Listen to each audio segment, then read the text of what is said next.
Welcome to another engaging episode of Reinventing Learning by Ignited Minds. This is your host, Malshri.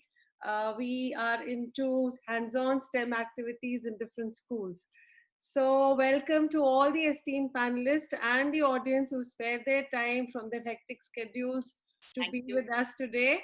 It's going to be a great learning experience for all of us, I'm sure, with such dynamic principals and educationists on the board. So before I just introduce my panelists, I would just launch a small opinion poll to know what kind of audience we have today. So this is going to be flashed on the screen for 10 seconds. This is for the audience. And okay, so sharing the results of the poll, most of them are teachers or educators, there are parents, and there are social workers also. Okay, so we have a mixed, but majorly educators. And I'm so glad that there are so many educators, because this webinar series is a tribute to the teachers. They're doing absolutely fantastic work throughout. They've been like switching over, and it's been a brilliant job. Hats off. So coming to the introductory part of the panelists, the first on the panel is Ms. Rita Singh ma'am, who is the Group Director of Indrapuram Public Schools. And she has done her master's in education, mathematics, and business administration. Besides that, she has done a multiple intelligence course from Harvard's, and she is she's a consultant to British Council. She's worked with a lot of schools in rural areas and mentored government school teachers. So she is the perfect person to be, relating to today's agenda. So welcome to the panel, ma'am. And also she's our keynote speaker today. Welcome board, ma'am. The next on the panel is Ms. Kavita Jakhar, ma'am. She is the principal of Army Public School in Hisar. And she had a brilliant career throughout the Army schools all over India, moving around in different schools in administrative positions, conferred with a lot of awards. And she believes teamwork, it makes dreams work. Right, ma'am? Absolutely, Malshri. Thank you for that introduction. God bless. Yeah, so ma'am, the thing is that you are basically from, I think, Ajmer, right? I've studied in Ajmer. I've done part of my schooling from that Sophia College, Ajmer, as a boarder. I've also done my schooling from a college from Sophia College, Ajmer, and St. Mary's as a boarder again. Okay. St. Mary's, Ajmer, yeah. Oh, so because the Sophia school, initial part, I was also there, but in Jaipur. So Sophia, St. Angela Sophia. All right. Welcome on board, ma'am. So being an Army school principal makes you even more stronger, right? We're supposed to be. So next on the board we have Rachna Kudasia ma'am, who is an educational consultant, a parent-teacher counselor, and she has been, she's conceptualized several schools, preschools and senior secondary schools. She has been instrumental in establishing MMI London, that is, I think, Modern Montessori International School. That's, I think, a preschool chain, right, ma'am? Yeah. Yeah. So she has been instrumental in launching it in India. And besides that, she has also worked with the GD Goenka Group and Amity Groups. So her career expands around 30 years, and she's done diverse things. And welcome on board, ma'am. Thank you so much for sparing your time. The next on the panel is Ms. Shefali Gupta, ma'am. She is the senior headmistress of Tagore International School, and a absolutely brilliant administrator. And she is handling the senior section. That's the trickiest part, the teenage and the that becomes really tough. And she's an alumna of Miranda House. right, ma'am? Yeah. And B.Ed she's done from DU, CIE, right? Yeah, yeah. And she's also worked abroad and with residential schools also, ma'am. Right? Ma'am, how long have you been associated with Tagore International? With Tagore for the past 2 years. Okay. And before that, I was in APJ Noida Acha, acha. and in Banyan Tree School at Lodi Road So in it's Delhi. been like Yes, 25 years quite of a long journey, being, yes. yes, yes. Perfect, perfect. So the next on the panel is Miss Neetu Sharma, ma'am. She is the Urban Director of Navjyoti India Foundation. That was founded by Dr. Kiran Bedi, ma'am, right? And Right. she has been associated with this organization, I think, since 2001.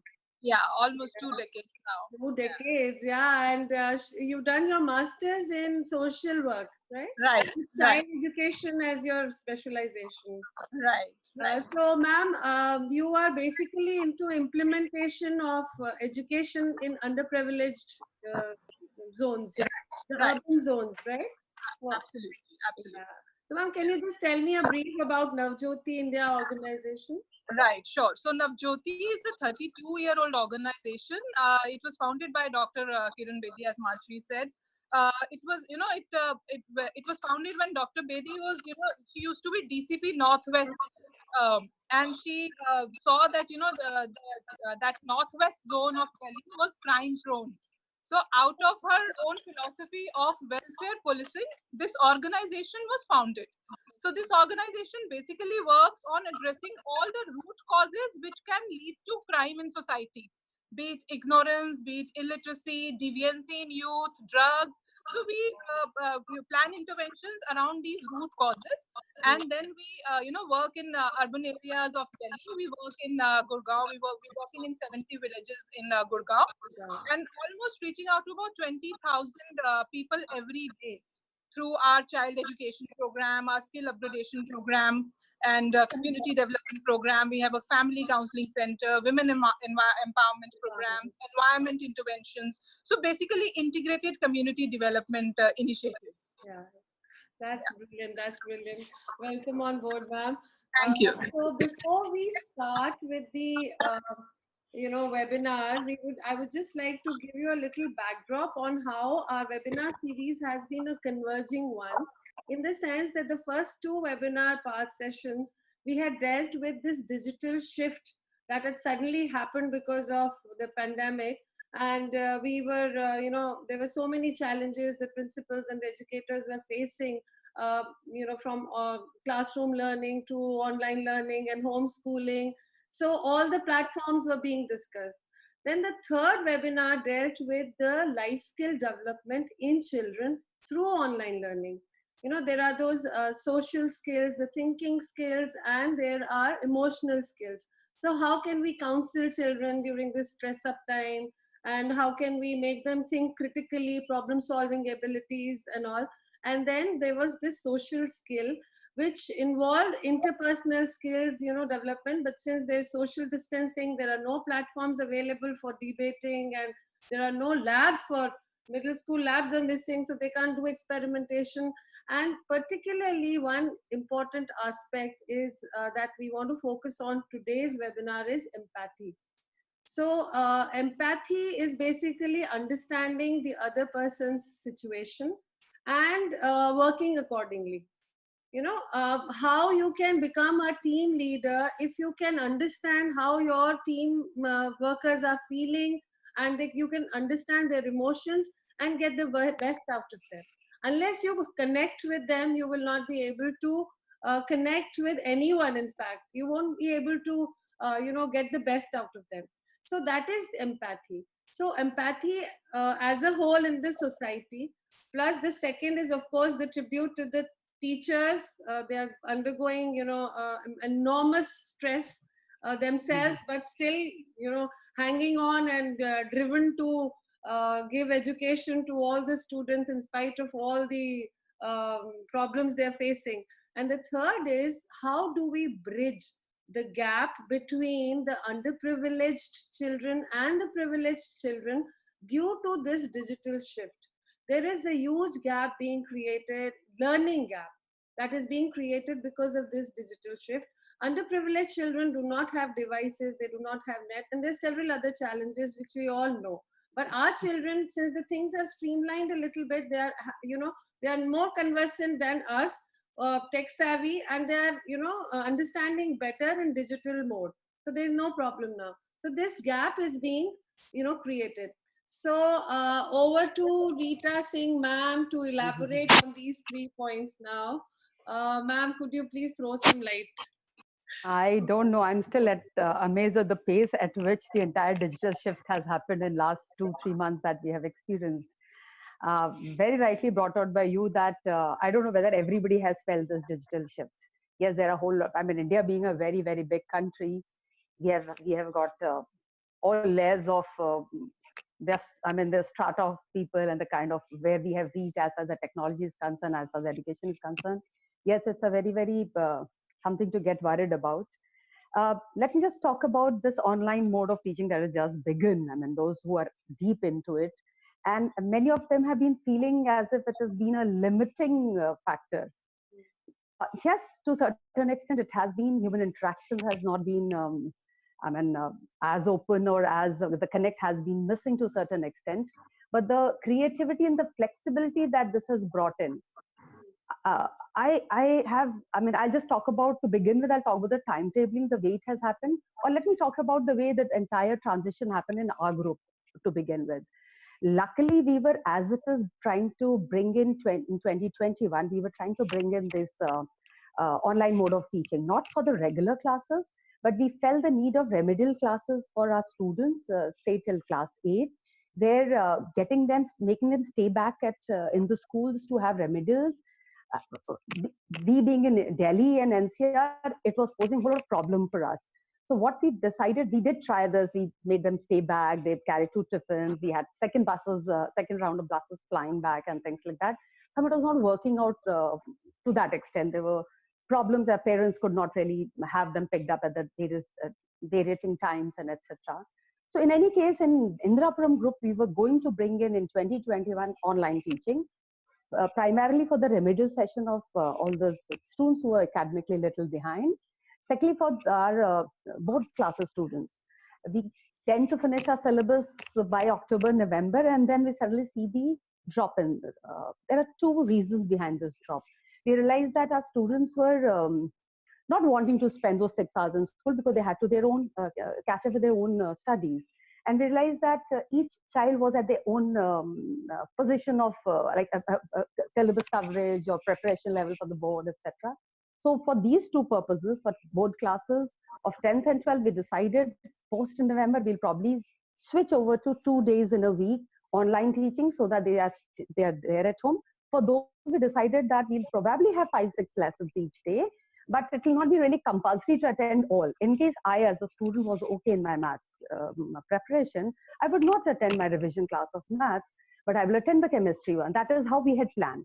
So last in November, when we had all leadership annual meet that we have every year, we had, as it is, done a whole lot of brainstorming, and we had invited people from Microsoft, and we had Google people come in, Adobe people come in, and we had half a day spent on preparation. So for us, the digital shift was very smooth. The transition took precise 3 days from the leadership to heads of department to teachers, teachers to say parents, and teachers to students. The entire shift, the entire understanding, the entire learning, the entire orientation for everything, we were smoothly doing it.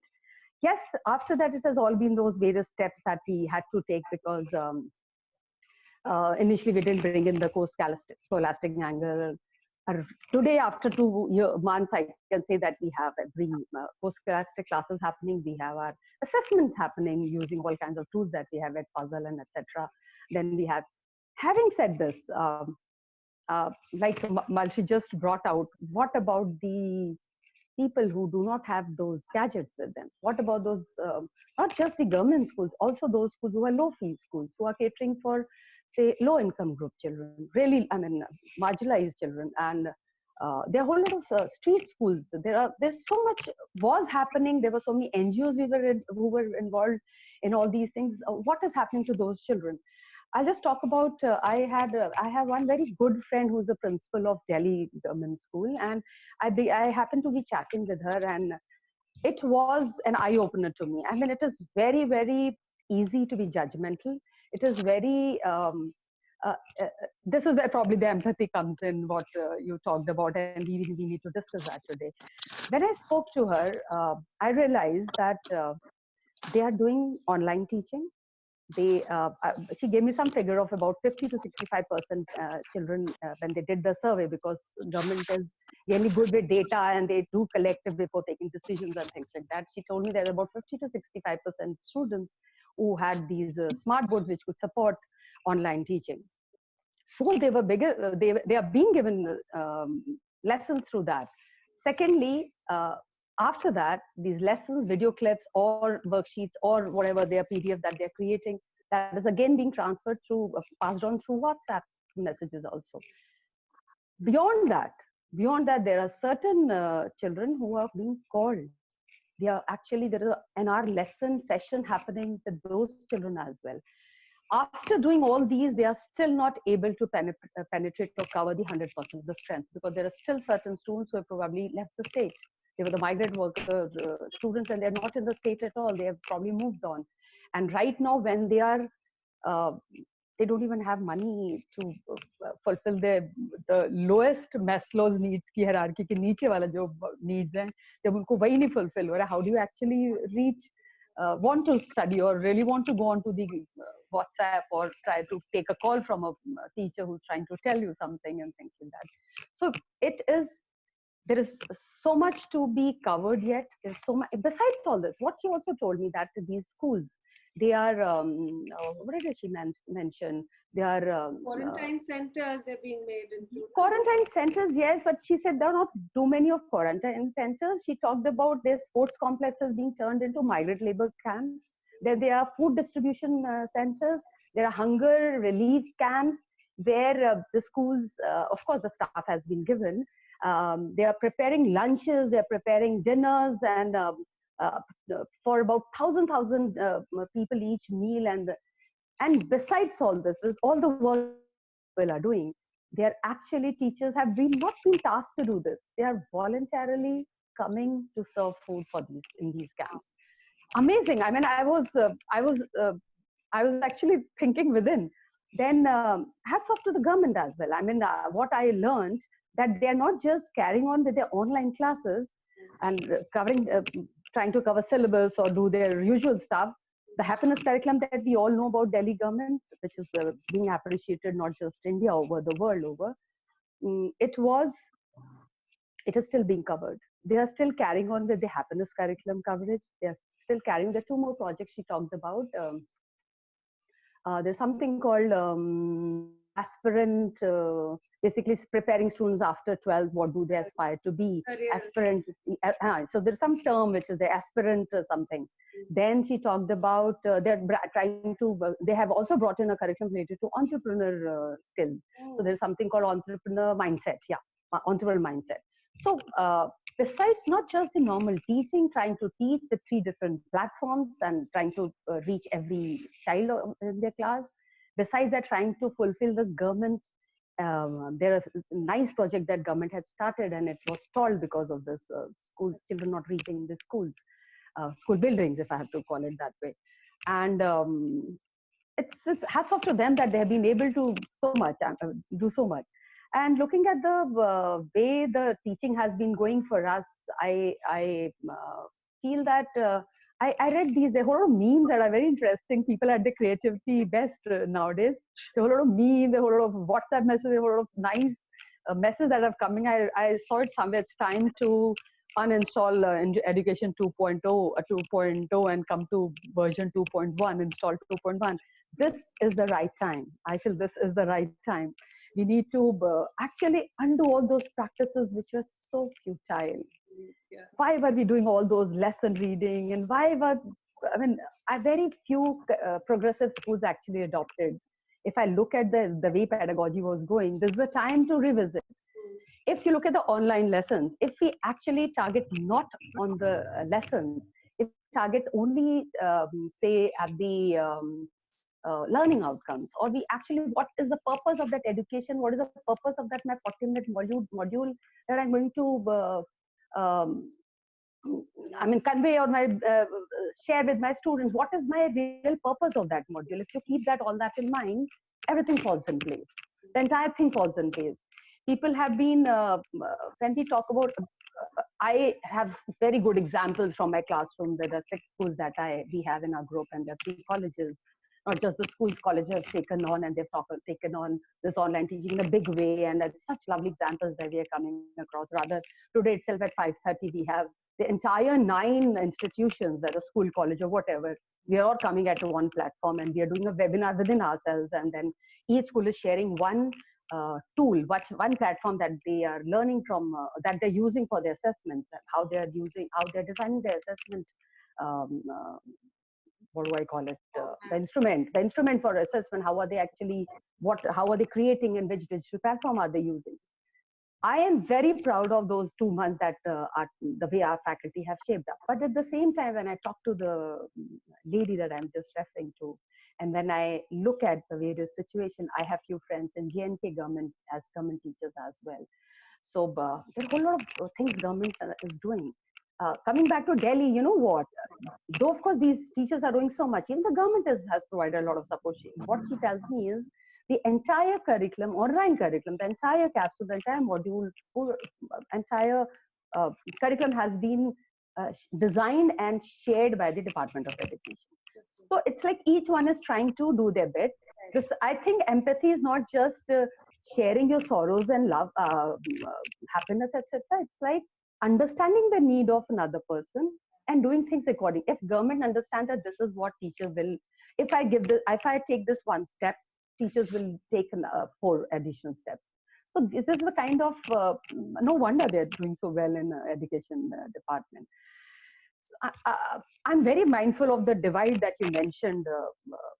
And I hope to, when we discuss, I'm sure there are more panelists, and as we discuss with one another, we will try to find certain solutions, how to bridge these gaps. Of course, there was already a gap, learning gaps, etc., learning divide, the divide in the way education system was going. Now with this digital thing coming in, there is a further divide. But I'm hopeful. I'm hopeful, and I'm sure whereas we progress to speak further, we'll get to. Malshi, you can put your hands up or intervene in case I'm taking too much time. Okay? No, please, ma'am, go ahead. Yeah. I'm loving it. Yeah. I think we're all loving it. Yeah. Yeah. There is, then we talked about empathy is what we're trying to concentrate on, but the fact is the whole life skill has taken its toll. I mean, people have been discussing, and we have this life skill curriculum going on in our school when we were all in the buildings, and we had this debating thing that you talked about. You talked about debating. I'll talk about a debating platform also. There is one, by the way. So how do we help them do of course, empathy is one of the main life skills that we must possess and we must own. How do we, there are, even now, I think I'll take one example. There is something called, I don't know how, I've heard about this very recently. There's something called wait time in education. This wait time is the time that a teacher gives to the student before he answers his question. If a teacher has to put up a question where it's a recall question, if it's a recall question, what happens? We say, who was Raja of this, and answer comes within a fraction of seconds, within say about 1 second or 1.5 seconds. But if it's an application, maximum teacher says, okay, I give you a minute to think and give me this answer. This wait time is very crucial for the child. Extremely. So even for simple questions, if this 1 second of wait time, if we can increase to 3 seconds or 4 seconds or 5 seconds, what happens in these 5 seconds? What actually goes through the mind of the student? A question has been put up. I have that question in my mind. I have pre-knowledge, the data that was fed in my mind or the information that I had in my mind before that, I process that. When I'm processing, there is already all those science steps that we talk about. How do we develop scientific skills? We observe, we analyze, all those steps that are typical scientific to develop scientific skills that we have. A person analyzes and gives out the answer. In these 3-4 seconds, what all has happened? A child has recalled, processed, and analyzed and given its own answer. So thinking skill, critical thinking skill has developed in the child in these 3-4 seconds of this all soft power that I call. What else has developed? That child has, there has been a paperweight on his impulsiveness. Okay, yeah, this is the answer. Okay, that is told.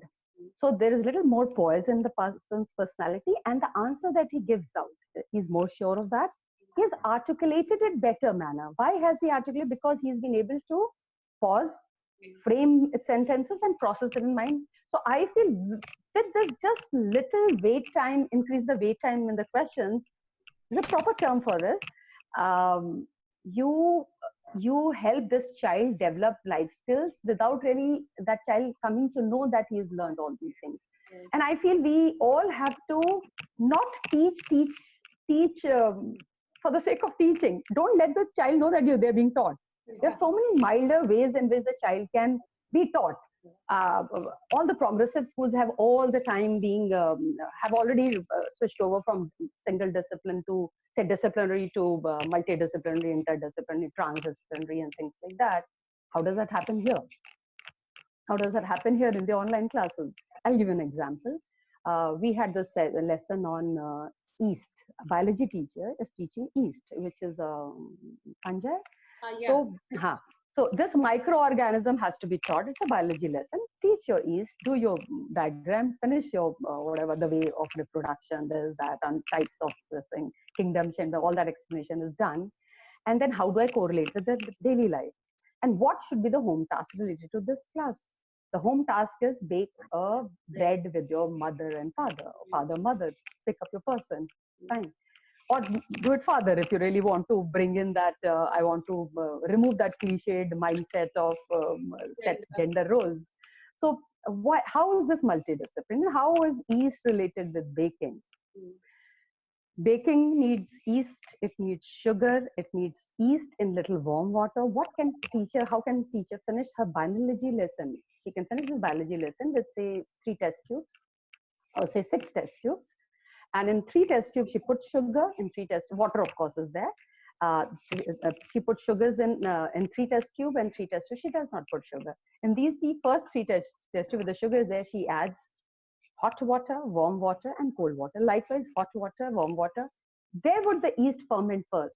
Where would the reproduction or the fermentation is the word for cooking, and the reproduction probably is the word for biology. Where did this happen? It only happens out of these 6 test tubes. It happens only in the warm yeast sugar. Where there is sugar, where there is warm water. So what does the child learn? He brings in. Why do we have our khansamas? Why do we have fewer chefs? Why do we have more of khansamas? Why do we have more of panditjis? Why do we have more of khana banao mere shadi mein type of people? Why? Because there's no science in the cooking. So when I bring in science into cooking, I bring in fun into my science. So this lesson, if it finishes with that, okay, go and bake a bread with your papa. Let's call it papa only because I want to bring in that gender role. I want to wipe that out as well. So what do I achieve in this particular lesson? I have done the interdisciplinary, multidisciplinary, of course, and I have brought in parental involvement later at home, and of course, gender role, which I just thought of right now. So there are so many ways, in the smaller ways we can. Now, talk about empathy. We don't really have to don't have to actually go in a big platform and show empathy and things. It's small steps. For example, if I have to do an online lesson related to mathematics, where I'm going to use, say, pencils, etc. So I'm going to teach to class 1 addition, subtraction. I'm probably going to need 5 pencils because I shouldn't start my lesson. So, okay, now guys go and get 5 pencils. Let in my instructions a day prior go these instructions that when we do the class of mathematics, we must have 5 handkerchiefs or whatever. I mean, you feel whatever the kid can have at their place. Talk about that and tell them to keep that ready. This is the empathy towards the mother, the father, who would feel stressed out. They are the ones who will run and get that thing for the child, even if, I mean, they'll do everything for the child. Why don't you do little preparation and tell them well in advance? So all these things, I think, all these small things make difference. And online teaching allows you so much of flexibility. Another one at a policy level. These are the class examples I gave at the policy level. Who tells you to do 40 minutes module when you're doing online? Why can't I do 40 minutes, say, for some English literature topic? Then I bring in 5 minutes of aerobics. Then I bring in maybe 2 hours of maths, because my maths needs a lot of practice of problems. I mean, basically, what is the requirement? What is the topic like? What kind of interaction do you need? How much of time does that need to be taken with the students? Or it could be just one full day of, say, Industrial Revolution. Just one full day, no other subject.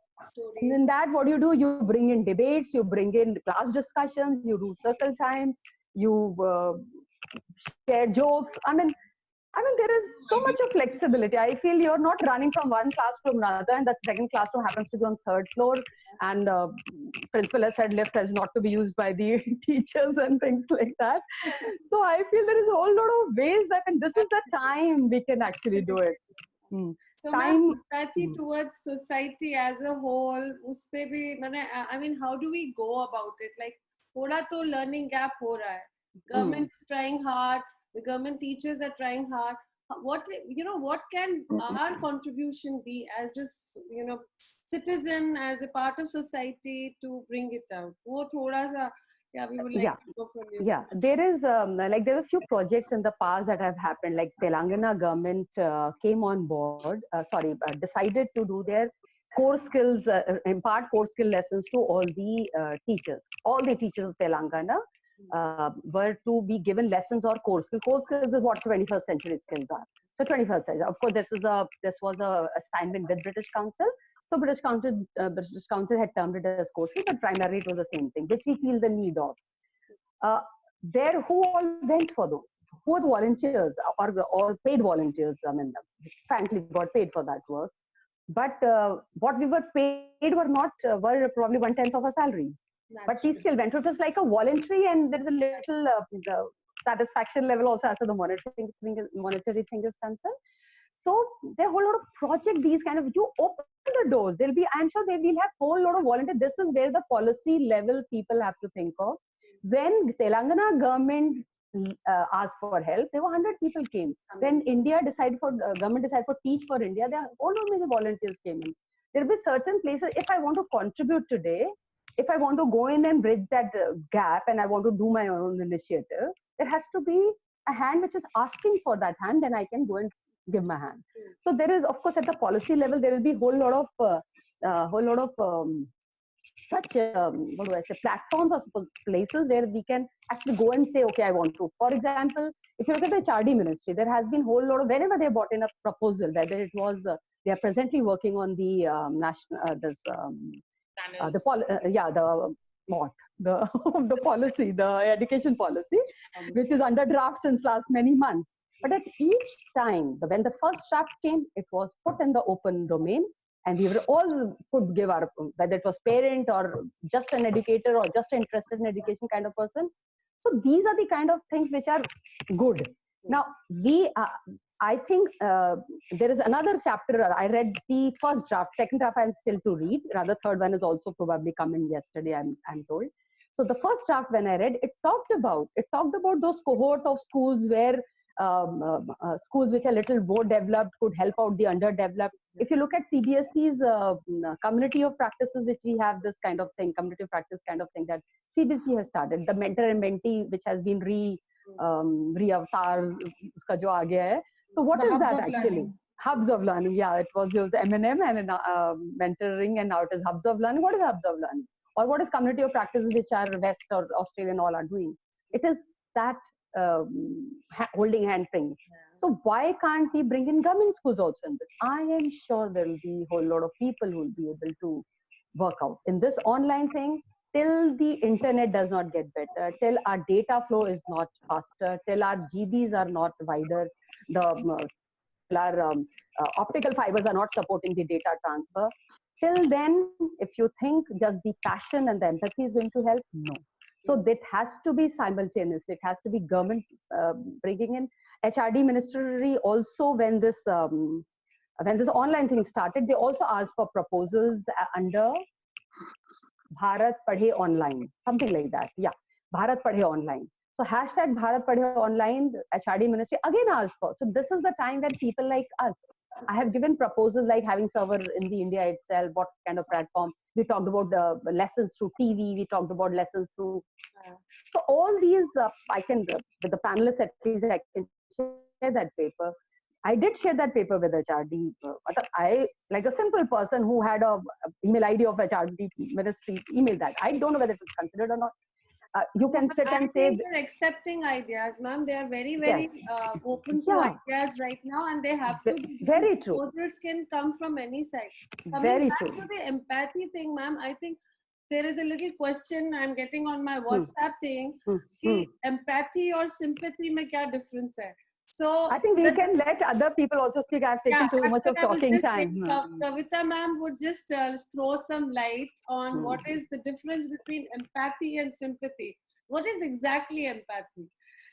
Malshri, first I'll like to, respond to a person who's participating in the group, and she's Monica Agrawal, who's asked me if I was in Sophia College during Sister Carmen's time.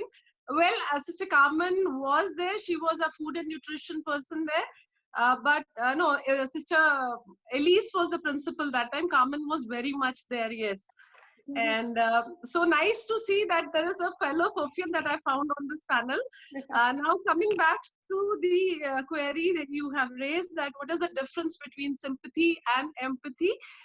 Sympathy there's a very narrow difference between the two. Sympathy is when you feel for someone, like suppose somebody loses a relative, you express condolence, so that is you're feeling sad for the person. But empathy is you feel exact same emotions, you feel with the person, exactly how you perceive how the person is feeling, you internalize it, but you don't allow the emotions to resonate so much that you're not able to take any action on it. You act upon that and you reach out to help people. Like recently I read somewhere that Farah Khan, she thought about these migrants who are on the move and the ladies, and she is providing the help with the sanitary napkins for these ladies. I mean, who would have thought about something like this? This is so creditable, a woman so empathetic towards a fellow women, counterpart all over the world and less fortunate ones. So this is what empathy is, when you can actually put yourself in somebody else's place and feel. And like Rita ma'am has also very nicely explained all that. And our teachers, you spoke about the unsung corona warriors. Absolutely. So many of my teachers are attending this session right now. I salute my team. Like I said, that team work is, you also said, is dream work. Any school, any organization is nothing without its team, and any team is as strong as the weakest link. So we have to take care of that weak link that is there in place, and we have to make it as strong as the others. I come from army school background. Army public schools are basically run under the aegis of Army Welfare Organization.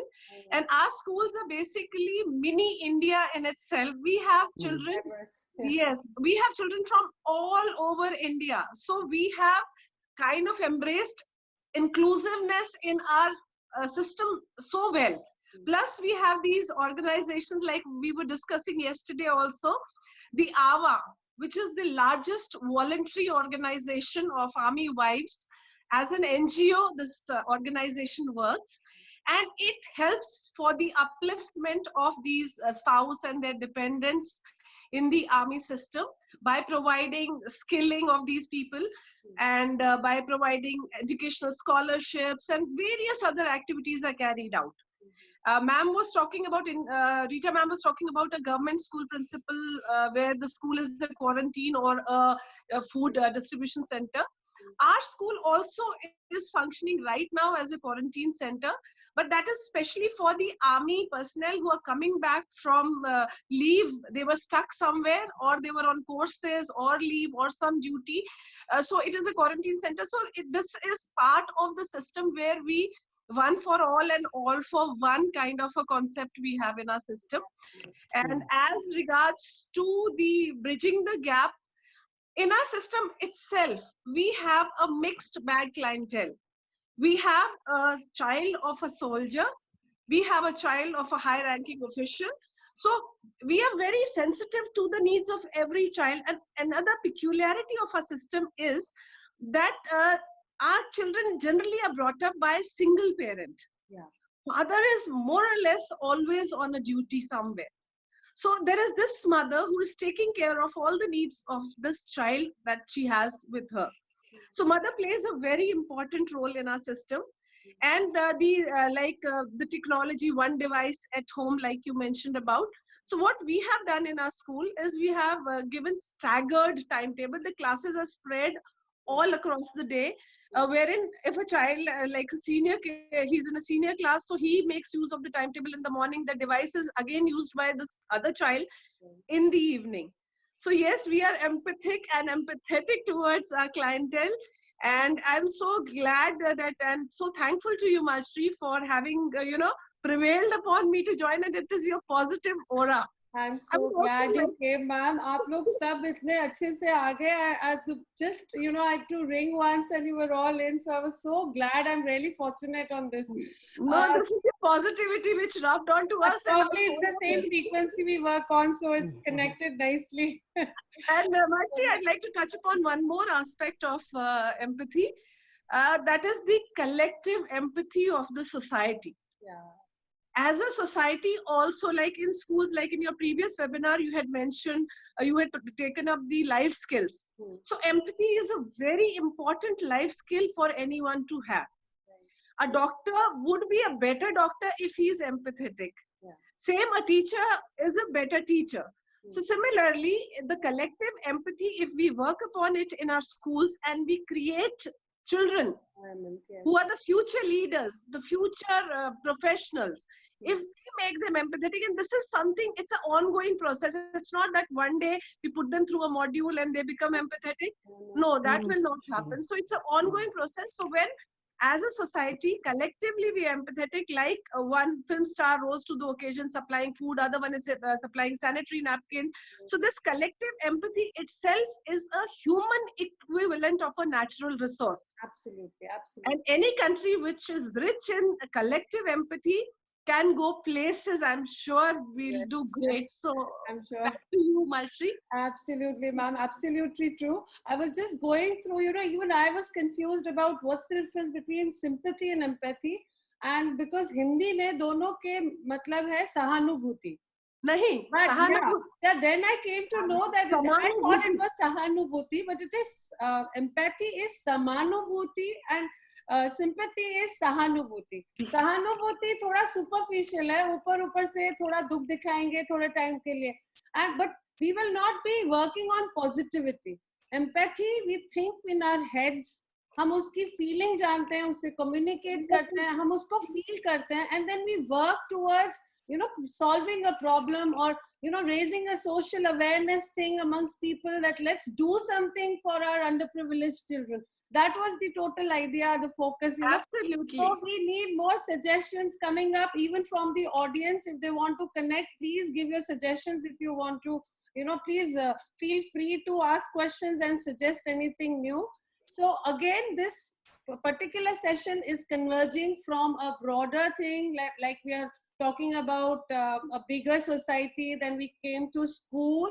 Now we'll come to Rachna ma'am to focus on, empathy between parent, teacher, child, the relation that is not being going very smooth through the online learning. Somehow I feel that because we are all living in a very in an atmosphere full of anxiety, empathy kahin piche reh gaya. We are all so tensed and worked up. The finances, everything is like, not going out, being crammed in a small house, big house, whatever. We're getting bored, right? So, वो empathy का दूसरों का thought process हमें समझ नहीं आ रहा है अभी. We are not mature enough to think about what other people are going through. I have been reading, we all have been reading about migrant workers, we sympathize with them. But like she said, we haven't empathized with them. We have not done our bit to them. So, this is the time we should be doing. So, Rachna ma'am, the relationship and the negativity has to go and the positivity has to come in. And Marci, I'll request you to please put on the this thing, PPT as well. Yeah, sure, I'll do that. Just give me 2 minutes, ma'am. That's okay. Good evening, everyone. So obviously our esteemed guests, Rita ma'am and Kavita ma'am have very beautifully explained what they are doing and how positively things are happening. So what I would like to say is, am I out? Just a minute. Can you hear me? Yes. Yeah, you are audible, ma'am. All right. So what I was wanting to say is that, at a very micro level, now what happens is sometimes the plans are very big. Everything is very huge. But at a micro level, there is a little this nurturance. Like ma'am ne food ka bhi example diya, but how the food is being prepared and how it is, reaching out to people. Somehow, sometimes those little ingredients make a lot of difference. Yeah. So sometimes those larger plans require that inner passion and that inner understanding and bridge the gaps. I think that is very important. So according to me, empathy amongst parents, teachers is eventually going to benefit the child, and all of us are working towards the child. So somewhere down the line, even the best of schools, there is a tussle between the major parent group and the teachers group. So there is a kind of an over expectation. Ma'am, can you just move on the slide? I just want to say points. For schools, I think one is that they were so eager to, run the syllabus and work on teachers to translate it and transform it. As somewhere down the line, I feel a lot of parent interaction, because this rift that has happened between the schools and the parent has to be, a bridge has to be created. So sometimes I think the parents need to be sensitized to what the schools are going through. A lot of effort that is going through. So parent orientation, talking to them that this is it, how we can help the child. This is a transition period. Don't get anxious. So sensitizing parents to the teacher's work. The teacher's work, as you all are saying, is brilliant. And if you look at it, we were talking about warriors and Corona warriors. Teachers are the foundation of society. They are going to build it up.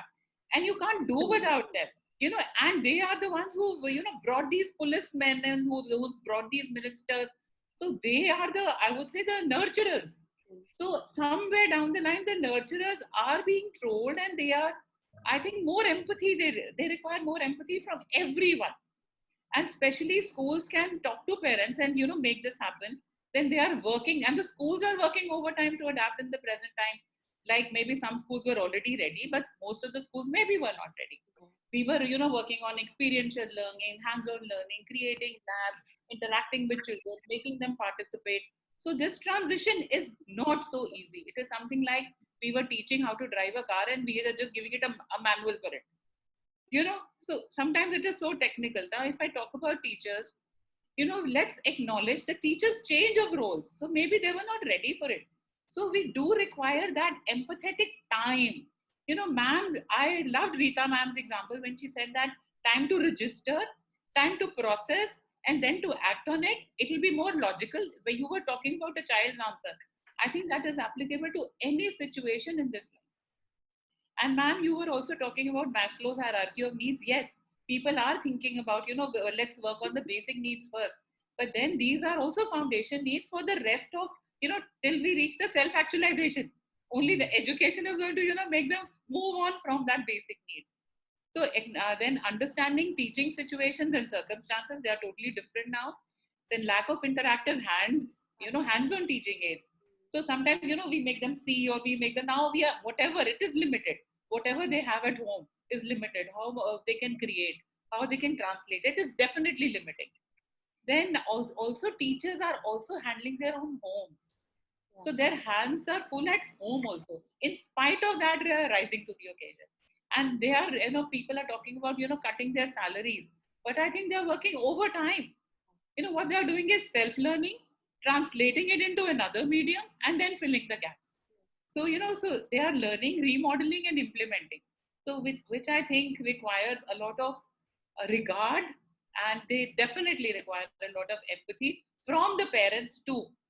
So, and the next one, Malsri ma'am, can we move on to the next one? Next one. From the parents. Yeah, for the parents, yes, please. I think I have teach parents. Now, parents are very anxious in this scenario. And somewhere down the line, we need to remove their anxiety. How will they give exams? Pass hoga, nahi hoga? What will happen? I think we can ask them, it's all right. It's all right. Everyone is in the same boat. And I think this is the time where unreal expectations from school and unreal expectations from the child have to be put on hold. One, empathy has to go into this. Then there is the need to absorb the scenario and arrive at acceptance. This is all right. Nothing is running away. And then this is the time for real education. So parents can be sensitized by stories, by interaction with this thing. This is the time to bond and build real-time engagement with the family. We were talking about life skills. So including them in responsibility at home is a very major life skill. Yeah. Respecting the adults and creating a schedule and working in a disciplined way throughout the day, even when you're not going to school, having a good routine is also a major life skill. When nobody's monitoring you, but you're still there. Self-discipline. So Yeah. I think these vital life skills is the one where I think we'll miss this time later. Yeah. Maybe we'll miss Sure, we this will, time yeah. later when all this was possible. And this reconnects, like the amount of time I'm spending with my mother and listening to her stories and, learning maybe indirectly so much. I mean, it's amazing. And then another aspect which I would request to all parents and maybe teachers and schools can tell them, let your child be when he's learning. Parents are hovering over it. They're accepting what the teacher is saying. Pronunciation kya hai, ye aise ho sakta tha. I would say that, when somebody is creating a salad supposedly and they are chopping everything and creating it, one person can say, okay, this line should have been here or there. That's what the parents are doing. So sometimes let the child be and respect the teacher so that the respect for the teacher from the child also remains, is retained and enhanced rather than, diminishing ki ye kya hai. So which I've heard which is happening, which I think is totally unfair. Then let the respect for the teachers be enhanced, and then overall, I think parents need to be empathetic for their child, not to put pressure, let him be, and sympathy for the teachers. So I think these are the things which at a micro level that we can work on. Right. Obviously, the society and army and all that, so you're doing wonderful tasks. But my little concern was at this emotional, empathetic plane. At the ground level, that how all the other things can fall into place if this sensitivity is increased and enhanced by a little more communication. Ma'am, I just have another slide for the child. The child is trying to, let's empathize with the child right now. He's trying to cope up. He has a performance and compliance pressure. Let us normalize that. He's trying to please the teachers and also his parents. Poor child. I mean, all of us can just tell him it is okay. And once he is, he feels it is okay. Again, Rita, ma'am, I'm coming back to your example. If you will answer after some time, it is okay. If you're processing it right now, it is okay. If you're internalizing it right now and you will be better equipped later, it is okay. Yeah. If we come to this, I think we'll all be healthier, happier, more sensitive, Comfortable. we feel more nurtured from each other. Yeah. So that is my take on empathy right now. Brilliant. And Absolutely. with regards to all the teaching fraternity, lots of it. And thank you for inviting me here. And it's been real pleasure, ma'am, having you and explaining it so well. I would like to launch another poll just to relax the discussion a little bit. We are having, okay. The question says, which superpower would you like to have? Is it mind reading, invisibility, or flying? You have to answer in 10 seconds. We should let us also do this. This is interesting. Mind We'd love to hear your answer. So the That's a very maximum was painful mind superpower. reading. So mind reading is actually good for empathy, like if you can read Yeah. another person's mind, then you'll empathize with that. But I'm a little fearful. If you're, I don't know, if you're in a, Can be if you're in a painful crowded also. place, you're reading so many minds. I would rather I not. really wish I could have all three, I'd rather not have that. Yeah. Okay, moving on to Shifali Gupta ma'am. Ma'am, what bit your school and as a person we are doing to bridge the gap, because we can replicate this model. You have different suggestions, different ideas. We can use it for different schools. This recording is going to go as a CSR thing to remote areas also. So I would like you to just share your ideas and suggestions on how to bridge this gap and what can be done. First of all, I think one of the participants called the teachers virtual warriors. We are, and I think we can give ourselves a pat on the back because we rose to the occasion. Number one, we were thrown into it. We were not ready. Some of the schools were ready. Yes, they were doing partly some kind of online. We did for our teachers before the lockdown was announced. So some of the schools were equipped and some were not. So everybody rising to the occasion. I think we can call ourselves virtual warrior. This is the new term that I read from one of the participants. I'm sorry I could not catch the name, but applies to all of us. Now, when it comes to learning gaps, I think we have been addressing learning gaps earlier also. The nature of the gaps have changed. So whenever we were doing our modules and our planning, our lesson planning, we were thinking of all different ability children in the class and then planning for ourselves, right? Now the gap is slightly different. The shift has now come to technology. Whether you have technology, whether you have the gadgets which are required, whether you are understanding because there is no real-time school, there is no face-to-face interaction. For all that, we have to devise our own methodologies. Now, I would give you an example of our school. What we do is, we are involving every child. First of all, we are not in a race. We are not in a race. We are trying to do 3 classes per day. 3 classes, well done. We are trying to ensure that everybody is on board. We are also taking attendance like the way we do in school. And we are ensuring that children, there are class teachers who are connecting back to us saying that in a family, there is only one gadget. So class 8 can join and class 10 cannot join. So we tell them prioritize. Class 10 can join. Class 8, we will send the material later. Now this again, empathy comes into play. Yes. We are trying to do a bit by securing that child into the folds of the school, but making it flexible for him. Somebody said, Rita ma'am, I think said in the beginning that this is the time to become flexible. So we all are experimenting with that flexibility and it is working for us. Now, when it comes to involvement of the children, we do AMP box technique, which we are following even now. We were doing it in real-time school. In virtual school also, the teacher calls out the name of each and every child and solicits the answer. We had a query from a parent. My daughter was very ready to give the answer, but she was not called. So we explained to the father that we have the AMP box and randomly we ask questions so that we are able to rope in all children. So that is how we are trying to engage every child into the fold of education. You can't neglect anybody.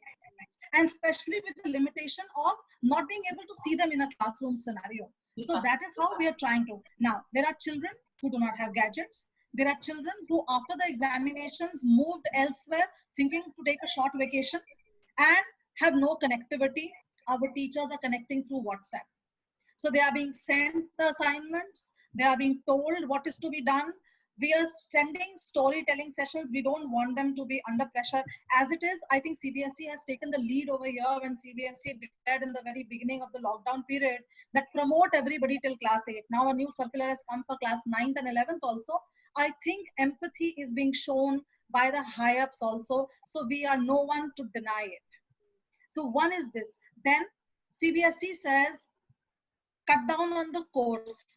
We actually are not in a race. This is an exceptional situation we are in. And if that is the case, till class 8, I mean, we have a very dedicated lot of teachers. They had done the entire course planning for the year and they were about to submit it to us when this entire episode happened. So we have told them to revisit the curriculum and cut down on whatever is not required for the next level. A concept which can be done away with in this class, leave it. We will not touch upon it. So all those factors are coming into place so that we are able to bridge the learning gap. Now the challenge will be when the schools reopen. I was reading a WhatsApp message today. The schools plan to reopen in July. I do not know whether you've seen it. July, but in a phased manner with 50% attendance.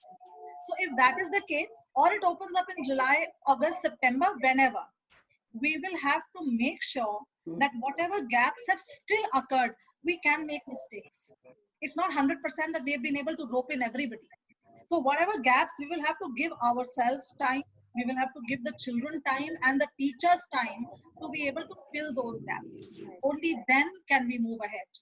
Otherwise, the entire exercise of online teaching will be futile.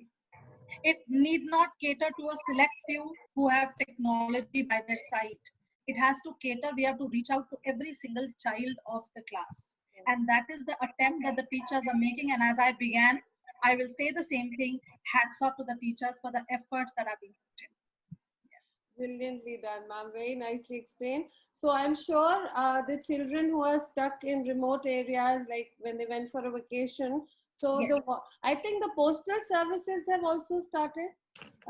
Probably, you know, some material can be sent by post. I post also. Yeah, Yes. so that Yes. can. This was actually suggested by Mr. Sanjay Bhardwaj sir in the first Reinventing Learning episode. Yes. He Yes. was the first who pointed out that there is going to be a learning gap and it's going to increase exponentially if we don't work on it. Malshri, I am also worried about the special needs children.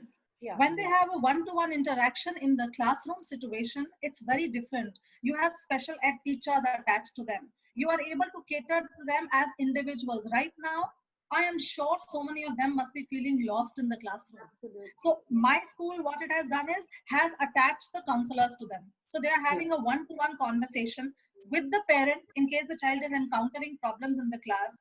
We are simplifying the assignments for them. The counselor is talking to them nearly on a daily basis for the simple reason that we know that these children will not be able to come up to the same level as the others. Had it been schools, the scenario would have been different. So we are worried about those children also, and the learning gap exists there also. So we are trying to bridge in the gap in the best possible way that we can. Absolutely, ma'am. Fantastic. That's beautiful. I think every school should be doing this, you know, that WhatsApping them and sending them by post material. And it's, you know, I feel that this pandemic, the nature wants to say that slow down. There's no hurry. You stop, you introspect, you just move slowly. So we can move slowly. I think the private schools or the privileged students can, you know, move slower, enjoy their learning process. And during that learning process, they would be also self-disciplining themselves. There's so many life skills they can learn during this. True. Instead of the, you know, like ma'am said, learning outcomes have to be focused now. वो कितना chapter history में कितना learn कर लिया या physics या Not important. कितना formula learn कर लिया, it's not going to matter. This is the best time for our life skills, you know, to nurture the children with them, you know, to cope up with any further such kind of problems. So over to Neetu ma'am now. Neetu ma'am has bigger solutions for all the bridging gap, which she has been bridging the gap recently also and previously also. So ma'am, how are you doing it? We want to do it in our society also. Thank you, Malshri. Thank you to all the esteemed panelists. Good evening to everyone who are attending this seminar. It is turning out very well and very relevant. Points are being raised and issues are being addressed. I would like to begin with two things that our mentor Dr. Kiran Bedi has always taught us. In fact, it is ingrained in our genes by her, the culture of Navjyoti. She says two things. Number one, less is more. And we are governed by this philosophy. Less is more. Being an NGO, we would always have limited resources. We would always have people with limited competence. We cannot have qualified teachers on board. So we would always have people who are from the same community working as teachers. So, this philosophy has always worked for us. So when we are governed by, this thing that less is more, we look out for solutions. We do not look out for challenges. We're governed by certain kind of a positivity around every challenge, and we feel every challenge brings us, opportunities to do something which is a bigger, vision for society. The other thing that, we always talk about, we always have this in mind is that, she always says, begin with what you have. Do not look out for things what you do not have. Begin with what you have.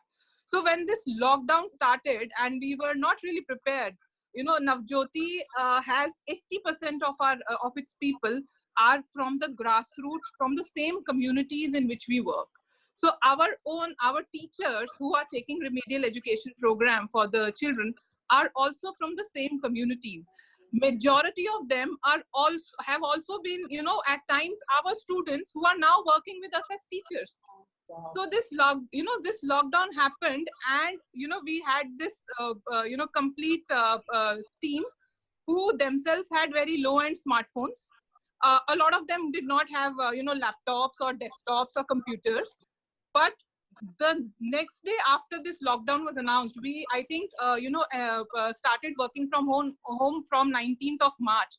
20th of March, we had a meeting amongst ourselves, and we said we will not even waste a single day of our child, because the child needs to be engaged every day. The kind of community that we reach out to, these are children from very, very vulnerable backgrounds. These are children from daily wage laborers. These are all first generation learners. We cannot afford to lose even a single day of theirs. So we will see how we reach out to them, and how we have to find solutions. And teachers were all motivated that, yes, ma'am, we will do it. We will ensure that children come on board to us. So what we started with, we began a survey. We categorized them into 3 groups. Children who do not have any, access to phones, who would only have simple keypad phones with them.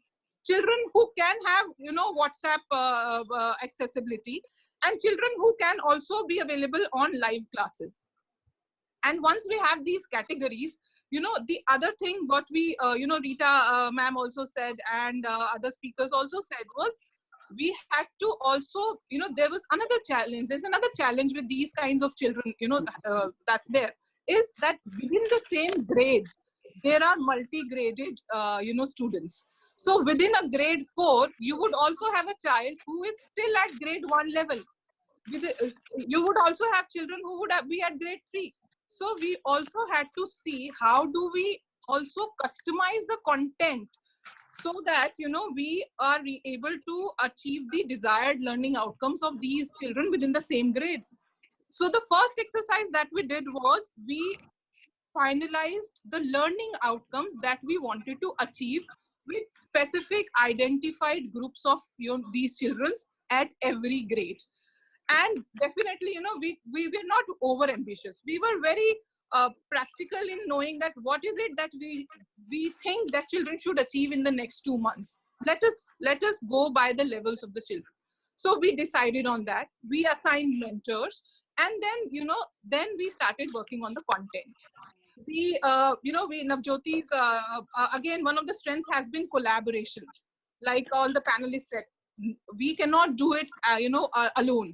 It has to be governed by a lot of, people who have same, synergies. So we have to synergize. We have to complement each other.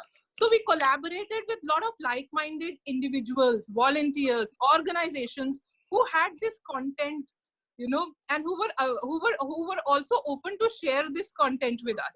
So we then, worked on this content.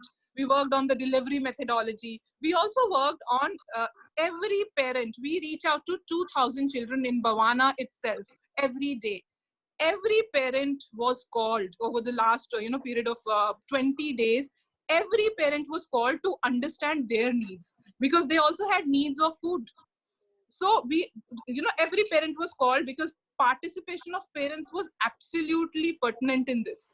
So we identified also the group of parents who needed food first.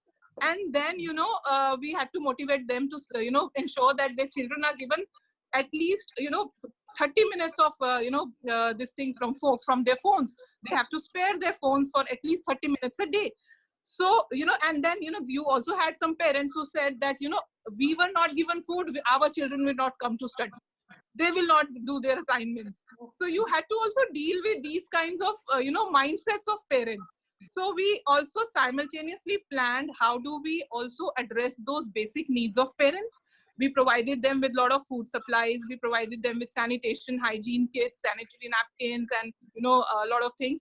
Simultaneously, our teachers worked on, assigning work group-wise as per their levels to the teachers.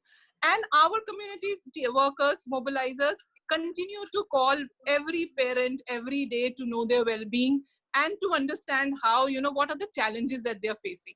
So those challenges with respect to data and, those are there. But then there are other challenges also with respect to the conducive environment. We are talking about learning environment. You cannot expect a 12 gaj ke ghar mein, with 5 siblings living in that house and alcoholic father, how do we have a conducive environment for a child to study? So it had to be on flexible terms. We had to provide them with a lot of, assignments, lot of worksheets, lot of videos, and, even the, downloadable e-learning apps, whatever they could, have access to. So we provided them, but definitely tracking every child. So our assessment indicators are more to do with every child participating every day in some activity or the other than, achieving a specific learning outcome in math, say math or English. We'd be very, very happy that if the child submits the assignment, we have our teachers who would send me audio messages of children, ma'am, aaj maine ye kaam kiya hai aur kab doge. They become so excited and they share it. And we actually, we relish it. We celebrate that, those audio messages of parents, and for us, these are performance indicators. Yeah, I think we all understand that. We all understand this kind of positive reinforcement. The feeling of euphoria.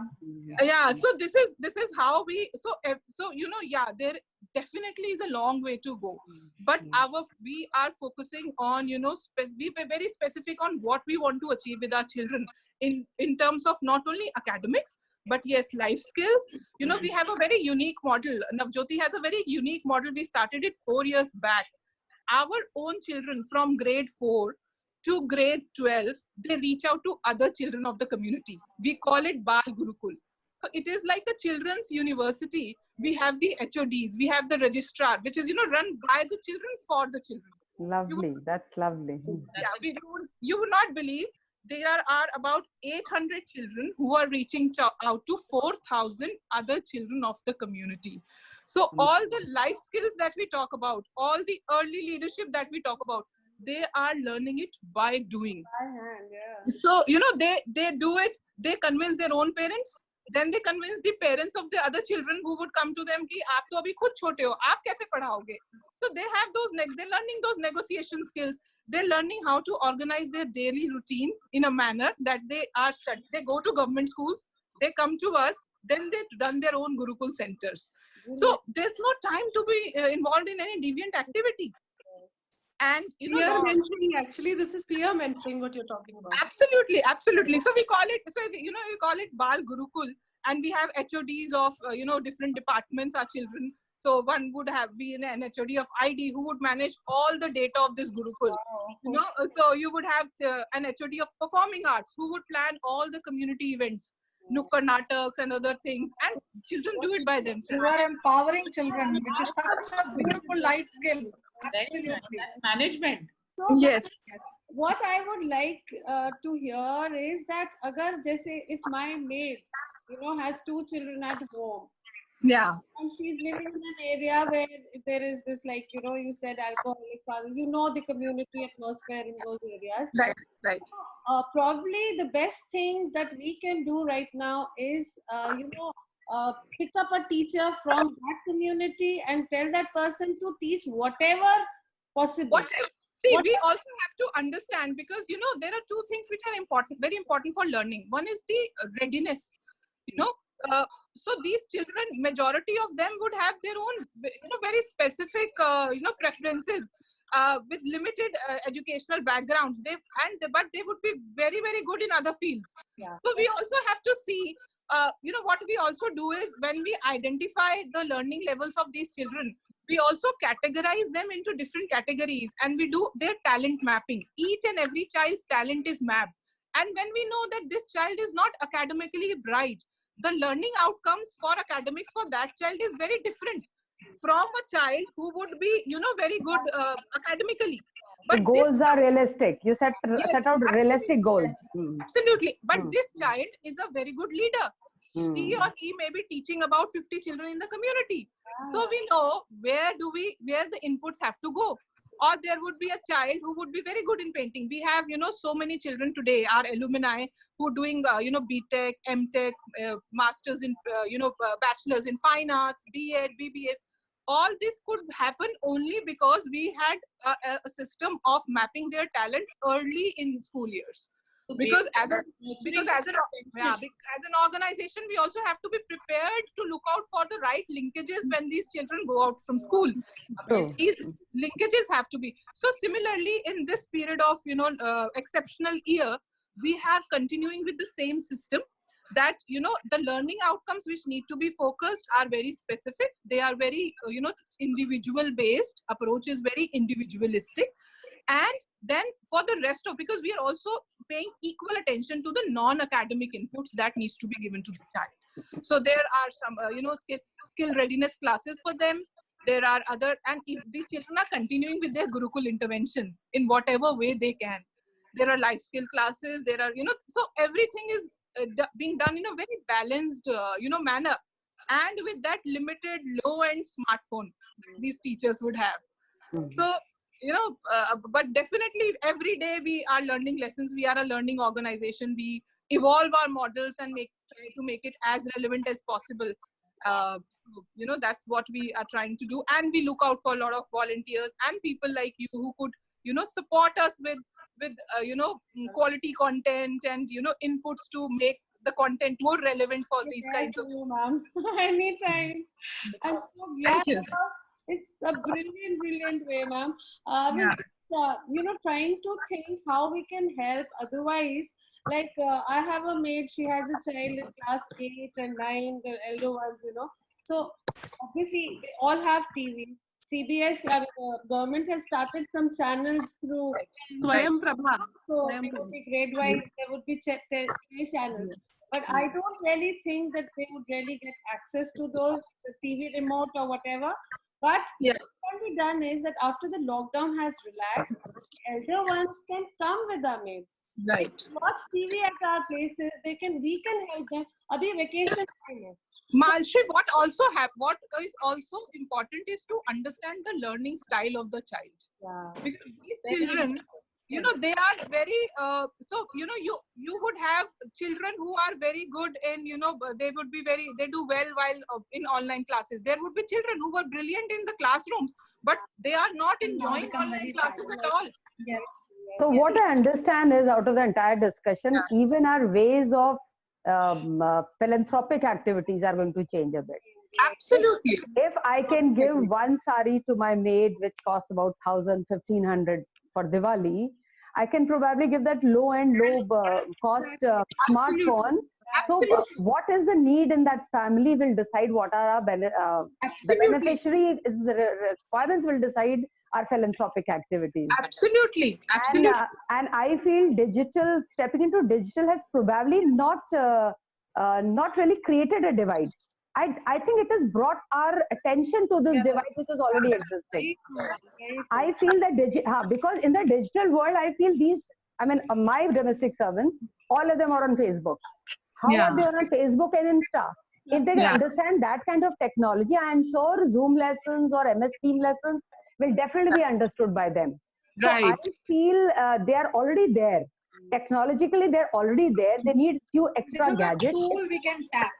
Yeah, if provide phones to them, like ma'am ne bola, we can donate our old smartphones. Yeah, I think it's all making sense now. Yeah. So I've done that. To one of my domestic servants, I've already done that. I mean, we keep upgrading our cells, and our second cells keep lying in the drawers. So yes, it is. Another thing that we as Navjyoti believe in is nothing should be given as free to everyone. Very correct. Always. So what we do also is that we give these phones or some amount for their data cards, recharge and all. True. But we keep a security amount. We keep a condition that you have to have 90% of your attendance, and you have to be committed. Only when you are passionate about doing something, we will be you do 10 steps, we will take 20 steps with you. But you have to prove your passion. that is on a lighter note, I'll just share an incident quickly. I think we are running behind schedule. There is I remember my own domestic help. There's a couple who works for me. The lady, the girl is a very young girl, small kid. My husband cycles each morning. He goes to his office in a cycle, and he changes, freshen up, and goes to his office. That's how he does it. And evening comes in a car with the cycle loaded on the gypsy and things like that. Morning, he was taking a call because the weather was a little bad. He was trying to understand whether morning, am I taking a chance? Should I go on a cycle or not? This girl quietly whispers, because she's very shy of my husband and not with me. She whispers slightly to me, Google se pooch lijiye. So I said, what are you saying? It was like an eye-opener to all of us. I said, what are you saying? He says, na, हमको जब ऐसे करना होता है ना, कपड़ा धोना होता है, तो हम पूछ लेते हैं कि मौसम. मैंने कहा चलो दिखाओ. She actually took her smartphone, of course, low-end smartphone, which she says in that, she whispers in that very mindfully, because she's shy of my husband. Google, Baba, kal mausam kaisa hoga. And lo and behold, I actually see the weather of next day. So digitally, they are there. It's just that they need the provisions and In fact, we run a program for children, which is technology for kids, wherein our whole objective is to tell them what productive use can digital, that can technology be for them. Yes. Because otherwise they just open YouTubes and look out for all the crap. So we also, from 8 to 12 years, we introduce technology in a very productive, proper project. Their attention would be the right things with the things that you're doing. Correct. So so this is also one thing that we do. So I'm That's absolutely brilliant. I think we will switch to each one, teach one. Donate our smartphones. Call 8 children at home. Check what the level is that we said. And I think this is vacation time. We should be. Absolutely. Just one quick thing for the parents. I see whole 2-3 comments which said I wrote it down here. Somebody said parents are interfering, and somebody wrote parents are distracting. The moment we get little inclusive with them, if we understand that what is my outcome, what is my desire, what is the desired outcome of this particular act of teaching a child, is same as that of a parent. If you actually understand that both of us are actually trying to arrive at the same thing to give a productive citizen to this world, I think we'll be okay with interference. We'll not seem it like interference. We have to get that mindset right, that parents are not sitting there to analyze a teacher. Please, I mean, if we get it out of our system, we'll be happier. We will be less stressed, and we'll be ourselves, and we are not stressed. We work better. I think we'll be better teachers if we get that out of our heads, that parents are actually sitting there to, like, within hawk's eyes to criticize them. No, I don't think it's maybe 1 odd hour. Just ignore them, yeah. I mean, just carry on with your work. I think this is again empathy towards what the parents are also going through. Parents are also going through a considerable level of stress. So if we deal with it a little tactfully, I don't think there would be any problems. Yeah, Malshi, over to you. I'm sure as a CSR initiative, like we do in experiential learning, we go to slums and we do hands-on activity. Ma'am, I can get connected after the lockdown is over. Sure. I would love to do hands-on activities with children, And I invite each and every participant of this webinar, if you could, help us, each one of you could even help us with just one PPT for, a child. That will be a great support. Oh, lovely. Why just one? Okay. I would just like to end the webinar with a small story that I had read. I'm sure it's been very viral on Facebook and all. This was about a foreigner visiting an African tribe, and he takes a candy box and hangs it on a tree, and there are 10 African small children standing, and he says whoever runs faster can pick that box and eat it. So what they do is they hold hands and they together. Right. It's called Ubuntu. So let's just hold the hands and progress. This is absolutely. We need a lot of hand holding this time. Right. For the progress of the country, for the society, I think we need a lot of hand holding. So being humane, stay safe, stay healthy, and wear a mask. Yeah. Thank you, everyone. Nice. Thank you so much. Right. Thank you. I enjoyed this session. Thank you so much for having us over. Namaste to all. Thank you. Bye-bye. Thank you. Bye. Thank you, audience, for all the patience. Thank you so much. Thank you so much. And just treat it as a marathon, not as a sprint, and be sensitive to other people. Be very, very empathetic. Right. Thank you. Bye-bye. Okay, bye, Malshri. Thank you. Thanks.